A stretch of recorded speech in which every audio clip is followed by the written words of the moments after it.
Why is it that so many men fall hardest for the women who hurt them the most? Why do we ignore red flags, romanticize chaos, and convince ourselves that this time will be different? It's tempting to call it bad luck or to blame modern dating. But Jung believed the real answer lies much deeper, hidden in a part of the male psyche that most men never learn to confront. Jung argued that a man doesn't fall in love with a woman. He falls in love with the image of the feminine living inside himself, a psychological figure he called the anima. And when a man hasn't integrated this inner feminine, she becomes wild, idealized, and projected onto the first woman who awakens her energy in him.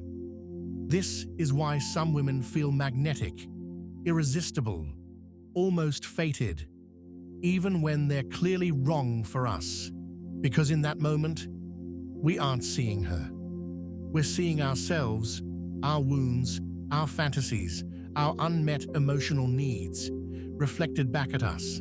And until a man understands this dynamic, he will continue repeating the same relationships with the same types of women, feeling the same pain, believing it's destiny, when in reality, it's psychology. In this video, we'll explore why the anima leads men toward the wrong women, and how withdrawing this projection may be the single most important step a man can take toward genuine love and toward himself. Most men believe they're choosing a woman consciously, assessing her personality, her values, her behavior. But Jung argued that for many men, especially in early adulthood, attraction doesn't begin with conscious choice. It begins with projection. Inside, every man lives the anima, his inner feminine psychology. She carries his capacity for emotion, intuition, softness, vulnerability, and connection. Traits that society often discourages men from exploring. When these qualities remain unexamined, the anima becomes split off, almost like a dream figure wandering inside the unconscious.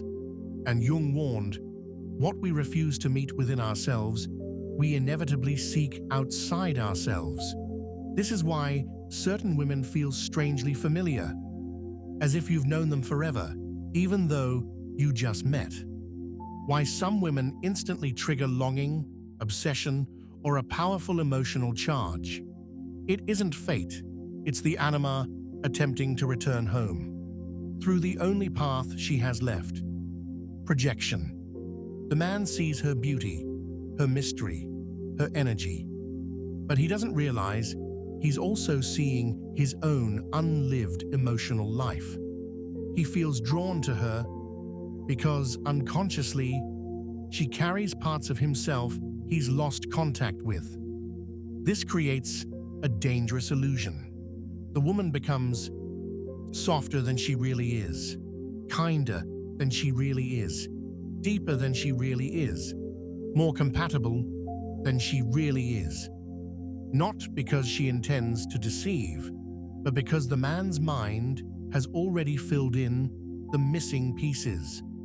This is the psychological root of "I can fix her," "she's misunderstood," or "they just don't see her like I do." Under projection, a man falls in love not with a person, but with potential, not with reality, but with a reflection. And this illusion can be intoxicating because the anima knows exactly which emotional chords to strike. But Jung warned, the anima is a seductive guide, but a terrible master. If a man does not learn to recognize projection, he will continue to confuse intensity with intimacy, infatuation with connection, and fantasy with love. If projection explains how men fall for the wrong women, childhood explains why it happens with such painful consistency. Jung believed that the anima doesn't appear out of nowhere. She is shaped, quietly, subtly, by a man's earliest emotional experiences, especially with the women who first cared for him. A boy learns what love feels like long before he can speak. He absorbs the emotional atmosphere of his home. Was affection freely given or earned? Was love steady or unpredictable? Was his vulnerability welcomed or ignored?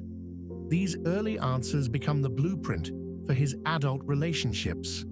A man who grew up around emotional chaos may feel strangely alive around chaotic women. A man who felt unseen may be drawn to women who offer just enough warmth to keep him hoping. A man who never experienced consistent affection may mistake intensity for connection and stress for chemistry. This isn't because he is weak or foolish. It's because the psyche repeats what it recognizes. The unconscious seeks familiarity, even when that familiarity is painful. This is why a man may say, "I don't know why, but these are just the types of women I fall for." Or, "She feels like home," not realizing that home was emotionally unstable, unavailable, or unpredictable. And once the anima merges with these early experiences, she becomes emotionally tinted by them. She carries the wounds of the past and projects them onto women in the present. The result? A man isn't attracted to the woman in front of him. He is attracted to the emotional pattern she awakens. The same longing, the same uncertainty, the same ache. He feels drawn, not because she is right for him, but because she fits the unfinished story his psyche is still trying to resolve. But attempts to heal childhood wounds through romantic partners rarely lead to healing. They lead to reenactment, the same arguments, the same disappointments, the same heartbreak, over and over, until he recognizes what's happening. If the anima explains a man's idealization of women, the shadow explains his self-betrayal. Jung described the shadow as everything we reject, deny, suppress, or fear within ourselves. Not because these traits are evil, but because at some point in life, we learned they were unacceptable. So a man disowns parts of himself, his need for affection, his yearning for connection, his fear of abandonment, his anger, his softness, his vulnerabilities. And once disowned, these traits don't disappear. They sink beneath awareness, where they quietly influence every relationship he enters. This is why some men chase women who treat them poorly. The shadow holds unhealed beliefs like, "I don't deserve better."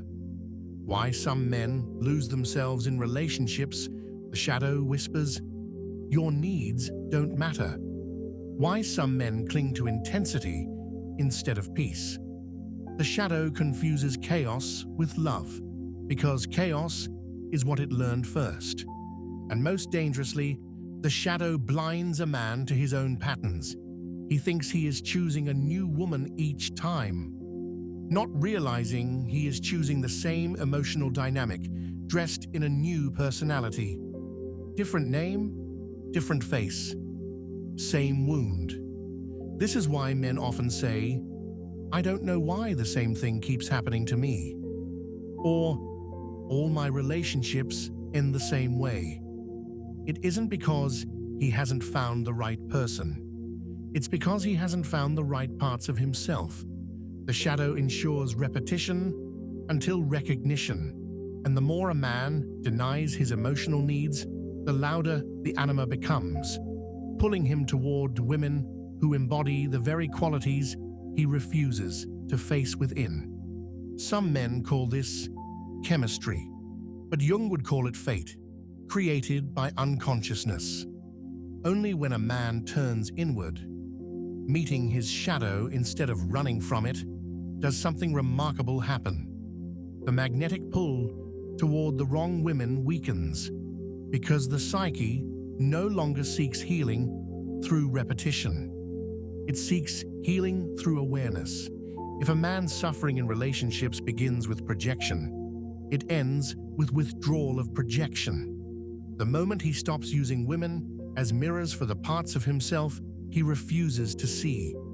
Jung described this as one of the hardest tasks in a man's life, not because it is philosophically complex, but because it requires radical honesty. A man must ask himself questions most never dare to confront. What part of this woman am I actually searching for in myself? Why does chaos feel familiar? Why does certainty make me uneasy? Why do I mistake intensity for love and peace for boredom? The moment a man answers honestly, the projection begins to dissolve. He starts to see the woman for who she truly is. Not an emotional savior, not a fantasy, not a missing piece, but a human being with her own strengths and flaws. And in that moment, he begins to reclaim the anima. She returns inward where she belongs, transforming from a seductive force into an inner guide, the source of creativity, intuition, emotional depth, and self-understanding. A man who integrates his anima no longer chases potential, no longer confuses red flags with excitement, no longer believes love must hurt, no longer falls for the same pattern, no longer abandons himself to keep someone else. Instead, he becomes grounded, calm, clear, whole. This is the beginning of what Jung called individuation, the psychological process of becoming the man you were meant to be, rather than the man your wounds shaped you into. And when this inner shift occurs, something profound happens in the outer world. The types of women he is attracted to begin to change, because attraction is no longer driven by wounds, but by awareness. The anima no longer seduces him into repeating the past. She illuminates the path toward a future built on clarity, mutual respect, and authentic connection. When a man integrates his anima, something subtle but life-changing happens. His entire experience of love transforms. Instead of being pulled toward women who reflect his wounds, he becomes drawn to women who reflect his wholeness. Love stops feeling like a battlefield and starts feeling like a home he doesn't have to earn. The constant anxiety, the overthinking, the emotional roller coasters, they fade, not because dating becomes easier, but because he becomes clearer. A man who has reclaimed his anima no longer needs a woman to complete him. This is the paradox: only when he no longer needs her to fill an inner void can he finally meet her with genuine openness. He doesn't fall in love to escape himself. He falls in love because he is finally grounded in himself. This shift changes everything. He is no longer intoxicated by unpredictability. He values consistency. He no longer chases admiration. He chooses alignment. He no longer fears emotional depth. He welcomes it. He no longer collapses his identity into the relationship. He keeps his center. Most importantly, he no longer views a woman as a source of salvation, but as a partner, an equal soul walking beside him, not carrying him. This is the form of love Jung believed was possible only when a man stops projecting the anima onto the external world and begins a relationship with his own inner life. Because when the inner feminine is integrated, love becomes less of a pursuit and more of a presence. It shows up in clear boundaries, calm discernment, honest communication, mutual respect, a sense of ease that once felt foreign.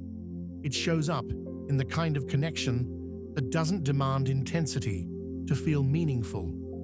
And perhaps for the first time, a man understands that healthy love isn't boring. It's peaceful, it's steady, it's deep without being destructive, it's passionate without being chaotic. And that peace doesn't come from finding the right woman. It comes from becoming the man who no longer seeks himself in others. In the end, Jung's message to men is both simple and unsettling. The greatest relationship you will ever heal is the one you have with yourself. Because the women you are drawn to, the patterns you repeat, the heartbreaks that seem to follow you, they are not accidents, they are signals. Signals pointing toward the parts of your inner life you've kept in the dark. The anima, the shadow, the emotional wounds of childhood. None of these are enemies. They are invitations. Invitations to look inward instead of outward. To question your impulses instead of obeying them. To understand your patterns instead of blaming fate.